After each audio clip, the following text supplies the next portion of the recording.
I just want to give you a brief overview, really, of some of the initiatives that the Chartered Institute has been working on over what feels like quite a long time now, probably 15 years, but are perhaps coming to fruition at the moment.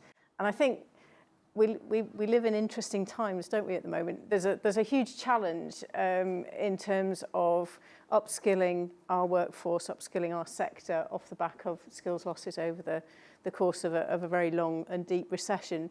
And that's the challenge that we've been trying to work with sector partners to address. A lot of this development work has happened, as I say, over a long period of time. But there really feels like there's an opportunity now through sector demand, through sector need, to actually capitalise on some of those initiatives. So the challenge we face is making sure that we've got enough archaeologists in the first instance, but not just any archaeologists. We want skilled, competent, professional, accredited archaeologists to meet the demand, and meet the demand of a 21st century workforce, which is changing all the time for all sorts of reasons. But that gives us a huge opportunity, I think, to make some of these, to embed some of the initiatives that we've been talking about for a long time. And the demand from employers is certainly key and crucial to making that happen.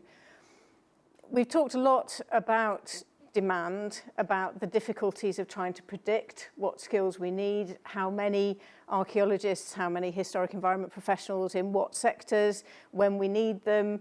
It's a huge challenge, and it's one that I'm not sure we're ever really going to be able to meet, because we work in an environment that fluctuates greatly and is very much subject to construction cycle fluctuations, economic fluctuations, and all the rest of it. We're not, in a lot of ways, in control of our own destinies when it comes to the demand.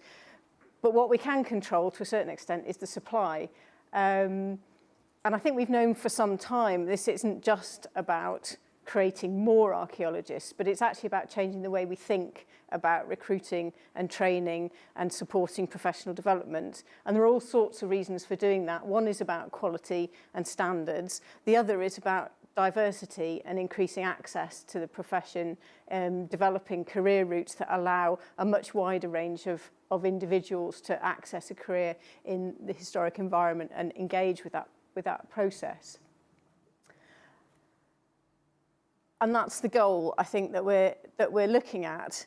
That's not to say that archaeologists aren't all of those things at the moment, but do we have the structures in place to make sure that they are? And I've put our picture of our lovely charter up here, because that's the pathway that we're on. That's the goal that we're leading to, becoming a chartered profession in due course. And in order to do that, we need to show that we have got mechanisms in place to ensure that all archaeologists have access to training and skills that will make them ethical and competent and accredited and recognised, and have that parity of esteem that Robin touched on right at the very beginning with the other professions that we work alongside. So some of the things that SEFA has been working on. Career entry routes, a lot of our focus over the last 10-15 years has been about how we start that early career training process, where we get those archaeologists from, where they're coming from to us.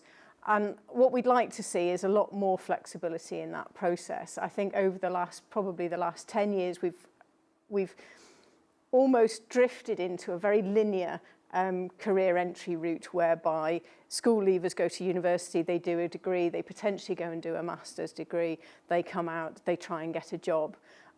And I think we've known for some time that that's not entirely satisfactory, but we haven't quite been able to influence that sufficiently to change that pipeline in a way and look at other ways of doing things. So there are a number of ways that we might look at that happening. I don't want to, for a moment, to belittle the value of academic study, because I think that's hugely important, and archaeology has its roots in many ways as an academic discipline, and I think whatever flexible routes we're looking at, that needs to be a component part. People need to have knowledge and understanding as well as skills and vocational competence. But it's not the only way. So apprenticeships provide a huge opportunity for us. It's an opportunity that has been grasped. It's been a long, slow process, but we're getting there in England with the Trailblazer process. And Liz will talk more about that later on. And it's something that we're just starting to explore really in Scotland and in Wales, and with different mechanisms for achieving that. The other option is looking at more graduate and career entry training provided by employers, and that's been, I feel, a huge leap forward in the last few years, as employers are really starting to grasp the nettle and take their responsibilities in training the next generation of archaeologists seriously. And that's because they've had to, because that demand has required that situation to come about. And we're looking now at more employer training schemes that are accredited by Sefas to provide the skills necessary to get to our first level of professional membership. So always looking back to, are these training mechanisms, are these skills development programs going to lead to professional recognition? Because I think that's really important. And we can link that through to vocational qualifications as well, if in many cases through an MVQ in archaeological practice. And then the other option is something that's very flexible, looking, and this exists in an informal sense at the moment, but I think it has potential to develop a lot more structure in terms of self-directed programs of work experience, looking at building together through bite-sized qualifications, modular awards, CPD, programs of work experience, whereby an individual, and perhaps thinking predominantly maybe about career changes in our sector, can build up the experience and the qualifications necessary to work in archaeology. So different routes, flexibility, all linked back to professional membership, which is then gives us the baseline of quality and professional recognition. And this is a work in progress. And you'll tell instantly that graphics isn't one of my skills, particularly, but we're just starting to try and slot in where these different qualifications that already exist, qualifications that are in development, and qualifications that are still really some way off, but have the potential to add into this system. And what I need to do, with the help of somebody who's far more competent than I am in these things, is to in some way animate this diagram to show that we're not looking at three different silos. We're not looking at a future where you either go down an academic route or a vocational route, but that somebody might start off their career doing a general undergraduate degree and might move on to an employer training scheme that gives them an MVQ, which will lead them into professional membership at practitioner level of the institute, and then they can develop that through CPD and move up that accreditation ladder. Or they might start off doing a degree apprenticeship, supplement that with CPD. There are a whole range of different options, but the idea is that you ought to be able to move sideways across these columns, as well as up and down in the perhaps the linear way that we've seen previously. So here are some of the things that Sefas is actually doing, and I should say right from the very beginning, these are all collaborative initiatives. These are all working with sector partners across the UK. We've done a lot of work with SQA, our awarding body for the MVQ, to look at developing new bite-sized vocational qualifications and professional development awards. That's slightly stalled at the moment, partly because of funding issues and partly because of personnel changes at SQA, but that's something that we're very, very keen to take forward. Professional development awards, if you're not familiar with them, are smaller versions, smaller qualifications based around national occupational standards that are designed by employers but are accredited as part of a formal qualification structure. As I mentioned, we're contributing to the Trailblazer apprenticeship initiative in England, and without stealing Liz's thunder, we have a standard for a level 3 archaeological technician apprenticeship approved now, and hopefully will be ready for delivery later this year. We're working with Historic Environment Scotland and partners, and hopefully taking these discussions forward to look at foundation and modern apprenticeships and potentially degree apprenticeships in Scotland as well, and just started very early discussions along similar lines in Wales. We developed a training toolkit as part of an HLF-funded project that we did a number of years ago now to try and develop resources and support for employers looking to implement their own training programs, and that's all on our website.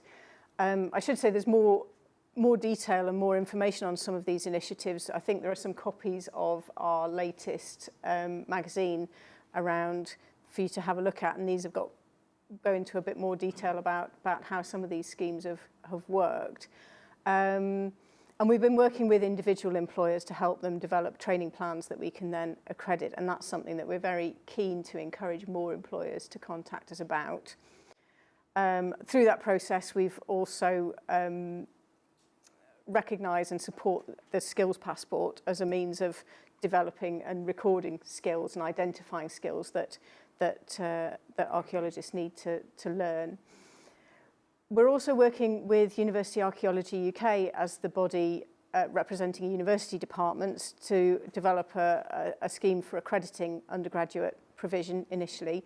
Again, that's something that we're hoping to roll out later this year. We're in the process of signing a memorandum of understanding with them, and that will hopefully identify those undergraduate degree programs that are able to deliver vocational skills, specifically vocational skills at practitioner level. So employers will hopefully have confidence that graduates from those programs have at least achieved a base level of practical skills and knowledge. And we're working with a number of different individual institutions on course design and inputting into that where we can. And then we're also, the other side of this is looking at developing our own membership pathways up to and including chartered archaeologist status, which is the next big thing. And say a lot of these initiatives have been rumbling on in the background for a number of years now, and are probably coming to fruition now because of that demand that we're seeing off the back of the skills losses we've experienced. But the chartered archaeologist development is new. And it's requiring us to look at our membership pathways, how we support archaeologists from day one to become accredited and to see a route through to eventually becoming a chartered professional at the end of their career, well, at the end of that journey. A lot of the structures, as we're developing criteria for accrediting a chartered archaeologist grade, we're finding don't necessarily exist. So when you look at the requirements for chartered status in other professions, there's an awful lot in there about professional structures, about understanding legal frameworks, understanding policy frameworks, understanding the wider context that you operate in, how you relate with other professionals. And that's not something, I think, that's routinely been part of our training as archaeologists. I think it would be fair to say that our current structure recognises archaeological skills. It doesn't necessarily go that far in recognising what you might think of as wider professional skills. And that's something that I think we probably need to look at building into training right from the very beginning, so that our graduates and our apprentices and our workplace learning trainees are coming out with that understanding of professional structures and professional ethics. We need to work with employers, obviously, and sector partners to implement that. But we're very keen that the development of chartered status should benefit all archaeologists. Moving towards becoming a chartered profession is a big step forward for everybody, whether or not they're at that stage of their career of thinking that they would apply to be chartered themselves. And so we need to make sure that that aligns with all these various different initiatives that we're talking about.